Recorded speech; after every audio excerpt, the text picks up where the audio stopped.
What's up, guys? My name is Jerry, and today's video is going to be on the New Orleans Pelicans, and we're going to be talking about why this team should be taken seriously, and we're going to jump right into the video. Now, the most impressive thing about this New Orleans Pelicans team is the way that they were able to turn this season around. You look at the start they got off to a 1-12 start, and usually when we see a team get off to that bad of a start, they throw the season away, they tank for a lottery pick, and that just has not been the case with this New Orleans Pelicans team. They were able to turn the season around as they got guys back. We got to remember at the beginning of the season, they were playing without Zion Williamson, who we have not seen at all this season. And then B.I., he missed some games as well. But with those two guys being out and then B.I. making his return, the Pelicans found a bunch of different ways to be able to win ball games. And that's what I think that makes this team so dangerous, is that they're kind of unpredictable. And it seems like their adversity, it was a blessing and a curse at the same time. It being a curse, you do not want your one of the young best players in Zion Williamson. You don't want him being on the court. But the benefits of that is that this team has been able to find different identities on this team, find different players who can step up and help this team win ball games. Because now the New Orleans Pelicans, they went from having a 1-12 start, looking like they were gonna have one of the worst records in the NBA, to now that they're fighting for a play-in spot. And I feel like there's a bunch of different reasons that makes this New Orleans Pelicans team dangerous. And like I said, one of them is their unpredictability. You don't know who is gonna be on any given night that's helping this team win a ball club. So right now, Brandon Ingram, he's missed the last couple of games for the New Orleans Pelicans with a right hamstring injury. And during this injury, we've seen a bunch of different players step up. And one of my favorite players, a guy who's becoming one of my favorite players, I should say, is Jose Alvarado. He stepped up big time since B.I. has went down. And this is a guy that kind of fits into that Pelicans, into their aura. He just seems like he fits into this team. But this is a guy who's a former ACC Defensive Player of the Year. He was undrafted, and now he's becoming one of the most pivotal bench players for this New Orleans Pelicans team. And he's just a guy that gives you a little bit of everything, and we see him improve in each and every game.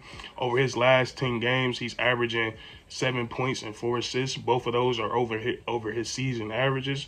And then also on the defensive side of the ball, he's just a little pit bull. He's a pest.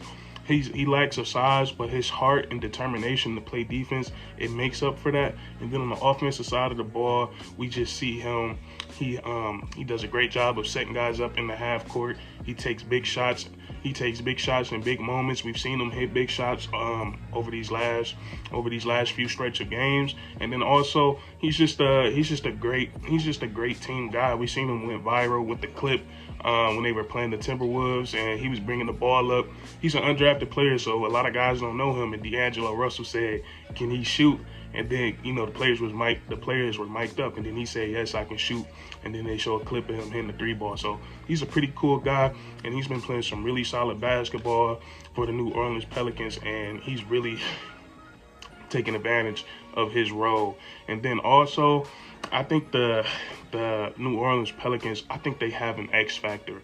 I think their X factor is Jackson Hayes, and this is a player that has so much potential, but it seems like he's not 100% focused on basketball yet. We've seen him get in trouble off the court, away from the team.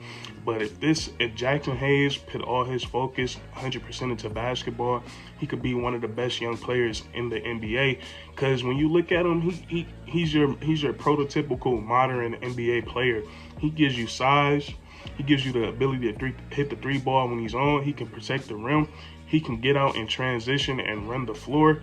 And then he can get out in transition and run the floor, protect the rim, and then he's also a lob threat. And then just the benefit he brings to guys like Zion Williamson and Brandon Ingram, CJ McCown, being able to stretch the floor, getting those bigs out the paint.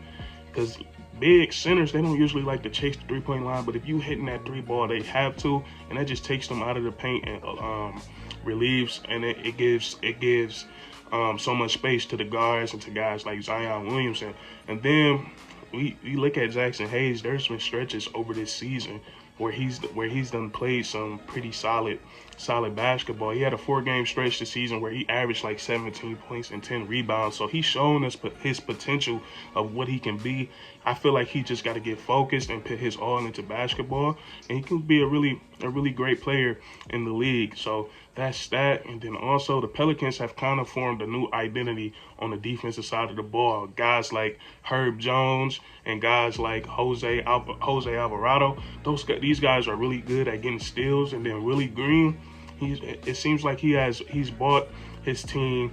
He's had his team buy into playing defense because they're not really a good offensive team. They're not really good in the half court. They struggle on that side of the ball sometimes, but he's gotten his team to buy into playing defense. And we've seen the New Orleans Pelicans keep a lot of games close. Sometimes they've kept games close without CJ McCown, without Brandon Ingram, and that's because they play smothering defense, they play team defense, they have great individual defenders, and then they play good team defense. So that right there, that's going to make them dangerous as well.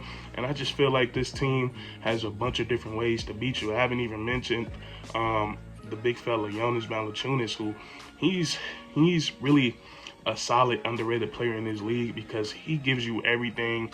He can hit the midi, he can stretch the floor from the 3-point line, he can bang down low, one of the best offensive rebounders in the league, and then one of the best overall rebounders in the league, and he opens up a lot for the New Orleans Pelicans on the offensive side of the ball.